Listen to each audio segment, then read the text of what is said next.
If anyone out there's like, Karl, stop making fun of Star Wars, I have earned the right. I play Masters of Terras Cassie. I have earned the right. I did my shift in the fucking mines. I have earned this. So Faraway Lucas and lovely audience at home, same question. Who is your favourite inconsequential character in Star Wars you would love to see get like an origin story or a movie? You can't say glove shit. I couldn't even say glove shit. You couldn't even get it out. I couldn't get it out. I want to see the Greedo backstory.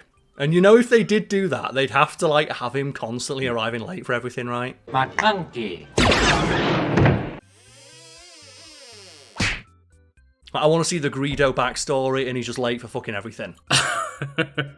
It's ultimately just like the most just kind of annihilating thing to a character to do, right? Is just, oh, well, we get to see Boba Fett as a kid being pathetic and watching Jango Fett get his like head cut off by Mace Windu in 3 seconds.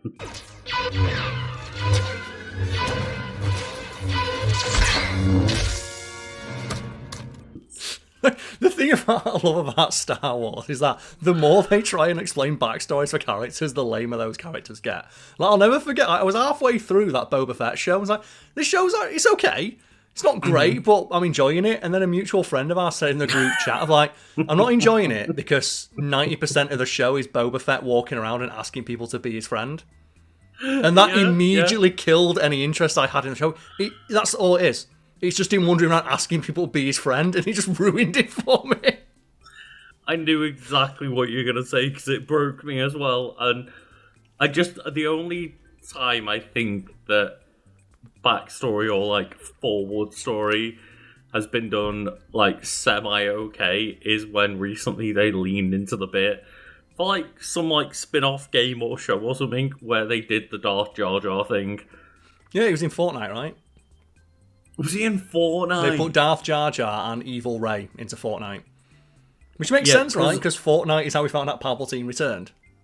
But either way, let's talk about Yoda and not explaining a backstory. McClunky. Star Wars is a series where literally every single character, regardless of how consequential they are to the plot or not, gets their backstory explained in exhaustive detail in a comic book or a novel somewhere out there. You're familiar with this, Lucas? Like, no doubt everyone's familiar with the fact that Star Wars just can't let Star Wars die. Yeah, there was recently a clip I had to find of George Lucas being asked where Obi-Wan comes from. And just can't it be a mystery? Can't it just come from some podunk? No, we need to know where he comes from. And doesn't he make up the name of the planet on the spot? But he makes it up as a joke around, like, Jon Stewart, I think it is. But then it becomes canon. I didn't realise until looking up the clip. Like, they didn't just let the joke die on stage. They made it canon. Because George Lucas said it on stage, and as a result, he's the god of the universe. Anything he says is instantly canon, or at least it was while he was in charge. And we know pretty much where everybody's from, except for Obi-Wan. Obi-Wan? Yeah, where's he from? What's his home planet? You know... don't make it up. Don't just throw something out there. That was it. You gotta say where he's actually from. I wouldn't do that. This is something that was one of the first things that I wrote in the very first script. Really? Yeah. And he comes from the planet Stujon.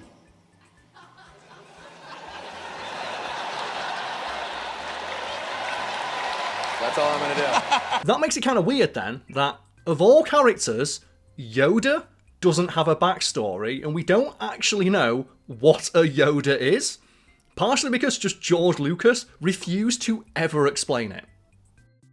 Yeah, because for some reason, instead of giving some bullshit answer on the spot, whenever he's asked what Yoda is, he's like, it's a Yoda. Yeah.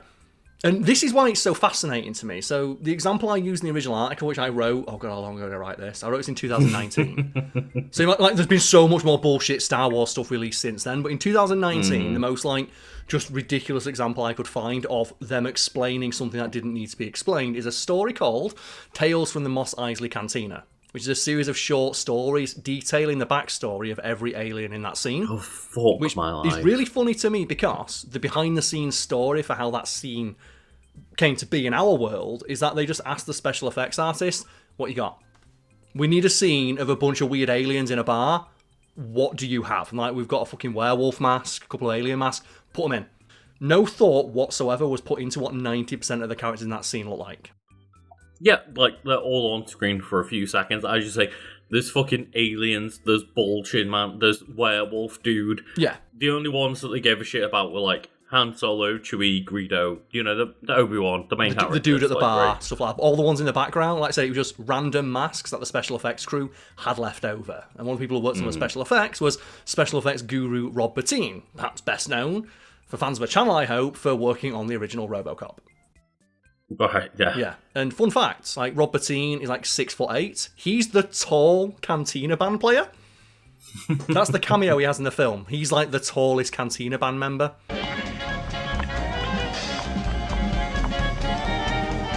That is one thing that I really appreciate about The Force Awakens, is that they got a bunch of Star Wars fans, and I remember the reason I know about this is, like, Simon Pegg talked about the fact that, hey, I'm a massive fucking nerd, I fucking love Star Wars, they just let me be random dude in suit number 3.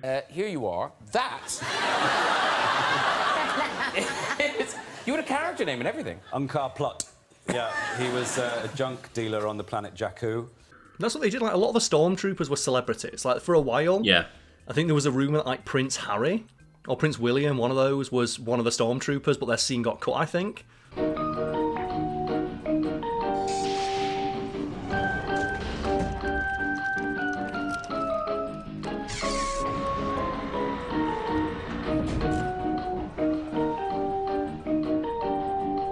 Yeah, a lot of early sci-fi was that, and, you know, it's like, there's the one side where things like early Doctor Who have like, have we got a fucking bin bag? I absolutely love early Doctor Who, because that's how the Daleks came to be.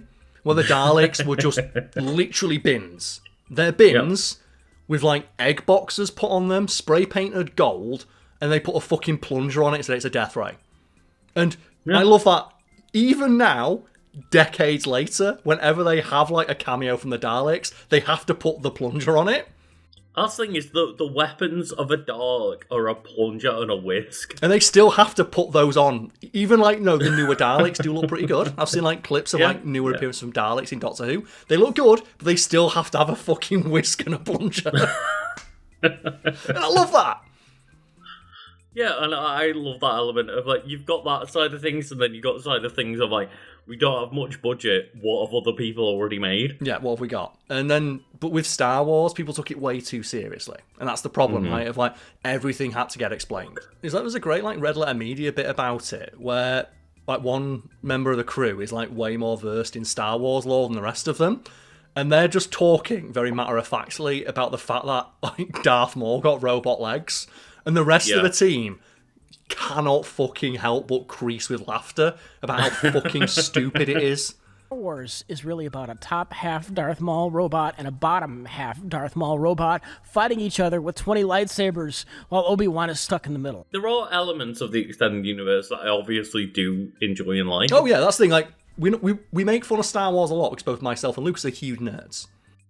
Yeah, I played a lot of the Star Wars, like, Jedi Knight and Jedi Academy games and stuff, and, like, KOTOR, played that shit. Story of, like, the Apprentice games, what was it, like, Force Unleashed, right? I played all those. Yeah, I played the Force Unleashed games, I played a lot of the Jedi Knight games and Jedi Academy games, so, like, I liked Cal Katarn's story. Hey, mate, I play fucking Masters of Terras Cassie. If anyone out there's like, Karl, stop making fun of Star Wars, I have earned the right. I play Masters of fucking Terras Cassie. I have earned the right. I did my shift in the fucking mines. I have earned this. Like, I never played KOTOR. I never played. That's the thing. KOTOR's the good one. That's like HK-47's in that shit. Like the best robot character. And one of the coolest, like, Sith Lords is in that game and stuff, right? And just, I never played KOTOR. When I did get around to playing it, it's a shame it's not getting remastered. It was way after Mass Effect and stuff, so I kind of, like, I was expecting more Mass Effect, and just, it never vibed me because I'd already had that experience. But yeah, like, I would like to maybe reframe myself and go back to KOTOR, because it's meant to be a really good story. And that's the thing about Star Wars. There's some good ideas and some not so good ideas. And like many franchises that like started life in the 70s and the 80s, just the longer time has gone on, the more bad things there are than good things. It's like, I'm a fan of Terminator. There are now more bad Terminator movies than good Terminators. I'm a fan of like the Predator series. Predator is okay, but if you include Alien versus Predator, there's more bad things than good things. I'm a fan of Alien. There's more bad things than good things if you include like Prometheus and all that stuff. It's like, it's just want to happen. As like, you know, the people who originally created the thing, just in some cases, fucking die because the things from 50 years ago. Or Ridley Scott goes off to just make his own shit, right? But even though Alien was his own shit, but he decides that no 2 Alien films is okay, I'm gonna fuck off and make like Napoleon and shit like this. Yeah. But it's just, it happens, and it's still fun to talk about, because this particular example is one that's always amused me, that we don't know what a Yoda is. No, and there's elements of the prequels and stuff. We take the shit, like, you know, we really shit on the prequels a lot, because that's the era we grew up in. But pod racing was sick as shit. Pod racing was a great idea. And that's the thing, I love the idea of pod racing, of like, what is it? Well, it's just racing, but it's way more dangerous, 'cause it's the future and no one gives a fuck.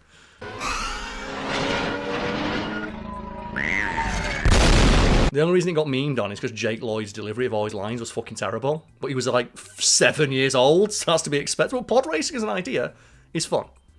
The game was sick, like Sebulba's pod was cool, and like the effects they did on that. The noise, the sound design was really fucking cool. Yeah, the sounds of the engines were and They're effectively just fucking jet-powered chariots.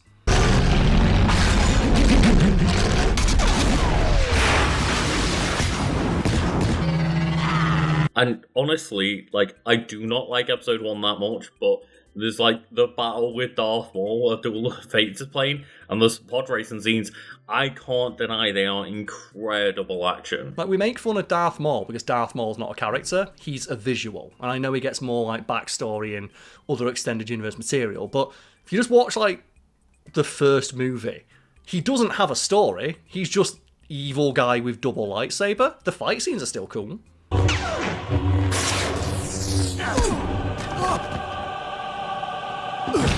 Yeah, he's the coolest character in that film, like, undoubtedly, but he's not a character, as you say, he is a visual, but in just episode 1 alone, he is the coolest element that is basically not a person. It's just a thing. You can say the same thing about Darth Vader, right? Darth Vader is a plot device for the first Star Wars movie he appears in, then he gets like more backstory later, but initially he was just a visual, but I think it's handy that like Darth Vader actually got to fucking talk. Yeah, exactly. And Darth Vader has like 2 lines, I think. But his lines are really iconic.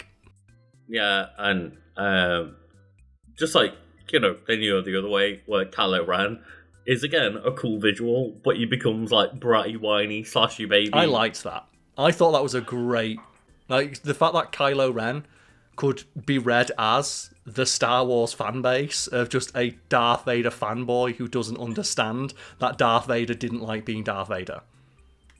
Like, every moment Darth Vader was in that suit was fucking agony, and he just wanted to die. And his final moments were looking into the eyes of his son of like, I'm fucking done. Being Darth Vader is shit. I'm out. Like, Vader out.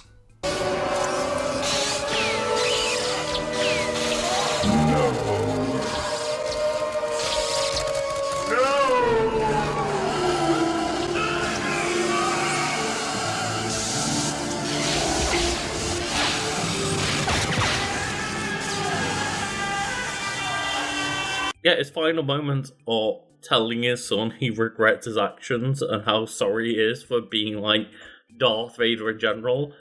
And then Kylo Ren takes the entire wrong lesson and goes, Wasn't Darth Vader cool? Vader was the coolest shit ever. Yeah.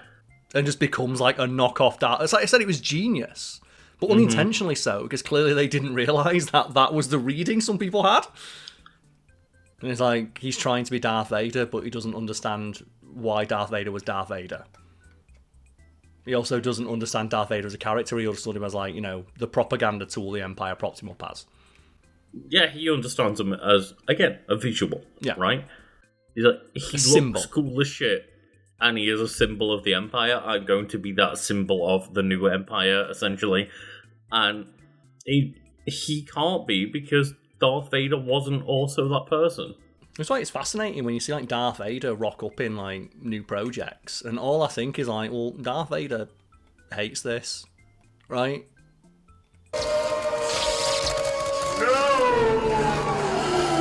Let's now talk about Yoda. So, think about like all the bullshit in Star Wars that is explained, that doesn't need to be explained. And then consider that we know nothing about Yoda, one of the singular most important, recognisable, iconic characters from the series. Like, we don't even know what Yoda's species is. And on like Wikipedia, in both the legends and the current canon, Yoda's species is listed as Yoda's species. When I was a kid, I'd collect all sort of like Star Wars stuff. I don't remember if it was like a collector's book or like sticker cards or top trumps or something, but something had like a female Yoda in it. Yaddle, who is in the prequels. Yeah. Are they in the prequels? They're in the prequel. They're in one of the chairs. Like the little like little hover chairs that people like use to sit and tell Anakin that he's not shit. There is just another member of Yoda's species there called Yaddle, who in like, I think in the extended editions like says like 3 words, and then you've got, I'm afraid it is too late. No.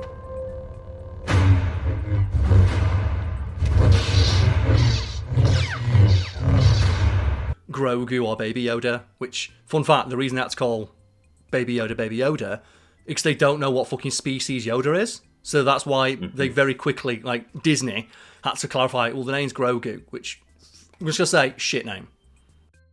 Like, I only ever really generally see, like, the more regular fan base, kind of, you know, the casual fan base, refer to that character still as Baby Yoda. It's Baby Yoda. And that's the thing, but it's wild, right? We don't know anything about Yoda in a series where fucking everything is explained. Like, to the point where George Lucas committed the cardinal sin of storytelling and telling you how magic worked. He created a universe with magic and then told you how magic worked.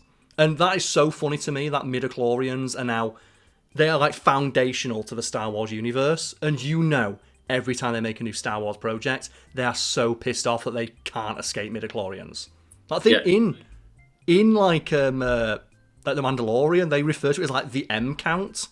I was going to say, I don't think they refer to them as midichlorians anymore. I think they're now the M count. Master, sir, I heard Yoda talking about midichlorians. I've been wondering, what are midichlorians? And it's because all the writers know it's so fucking stupid, but they can't escape it because, like I say, it's a foundational aspect of the universe now. George Lucas told you how magic worked. Yeah, and I don't know whether, you know, talking about things that should be like done or redone, I don't know whether you've seen this, and whether that's the reason you're talking about this around this time. Have you seen the amount of players on Star Wars Battlefront 2 has peaked? No, yeah, Star Wars Battlefront 2 was like a decent game after they took all the monetization bullshit out. After they, you know, made the statement that nobody wants a pink Darth Vader and realised that everybody wants a pink Darth Vader. Disney doesn't want pink Darth Vader. We do. Yeah, exactly. And it's now reached a point where, okay, it's reached a peak on Steam, but it wasn't released on Steam initially. It was, like, released on the EA Origin thing. So, like, ultimately, there's not that many people playing the game. There's still, like, less than 100,000 peak concurrents or whatever. But just the Star Wars fan base is being obviously so obnoxious about it. Like, that means we need a new Battlefront rather than this fucking Black Panther game or Battlefield or anything. Instead of just like, well, it probably got big. I imagine just one big streamer started playing it because it was a $5 on Steam. I think as well, and or being talked about so much also helped it. Yeah. It's probably just that. Like, it cost £5. Like, it is like up there with Titanfall, the most on sale game I've ever seen. Yeah, totally. And it's really well made. I also like the OC they put in that. I don't remember their fucking name because who the fuck remembers like shitty OCs. The actor was Junior Gavankar, right? But I remember like the OC being kind of fun, like the story was half decent. Again, because I picked it up for a $5 like 3 years ago. Yeah. And played through it. It's like, you know what, for a $5, I'll play the most polished Star Wars game I'm probably going to get.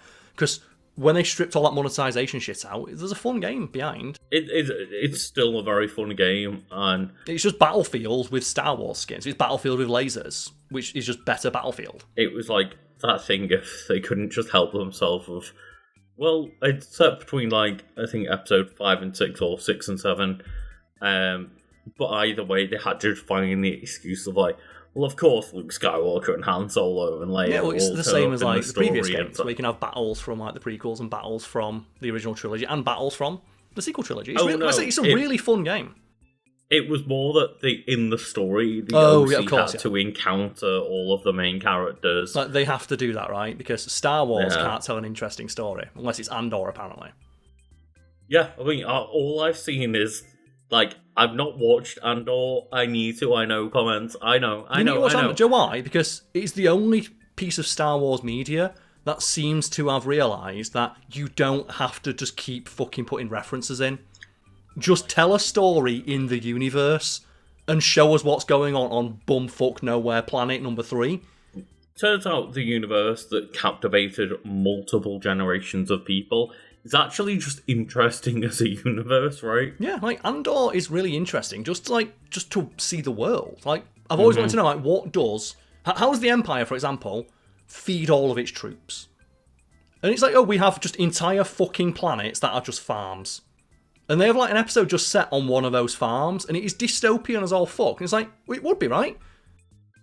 I think it's why so many of like the weird jokes that people make, like the SNL sketch and the robot chicken stuff, actually pop off so much, is because, like, just imagine the Emperor living in the Death Star. It's a really cool concept, right? Like, one of my favourite like robot chicken bits, which feels really real. Like, I think it's canon, except for like when it goes off the rails at the end. It's like, here's the Emperor going up like presumably what must exist in the Death Star, a fucking giant escalator. The escalators were. And he's just going up the escalator, and obviously like, every stormtrooper's like, Emperor. It's like, that must happen, right? There must be an elevator in there somewhere. My lord. Stormtrooper. My lord. Stormtrooper. My lord. Yup. My lord. Uh-huh. My lord. Yo. My lord. My lord. Stormtrooper. My lord. Stormtrooper. My lord. Stormtrooper. My lord. Stormtrooper. My lord. Stormtrooper. My lord. Stormtrooper. My lord. Stormtrooper. At some point, there must be like a lift that they have to go up, or escalators where the Emperor themselves has to just stand there as all these stormtroopers are like, "Hello, Emperor." Not like the SNL skit, right? Like the Kylo Ren undercover boss. Yeah. Stuff like that is really interesting. I don't understand how they just don't make that show.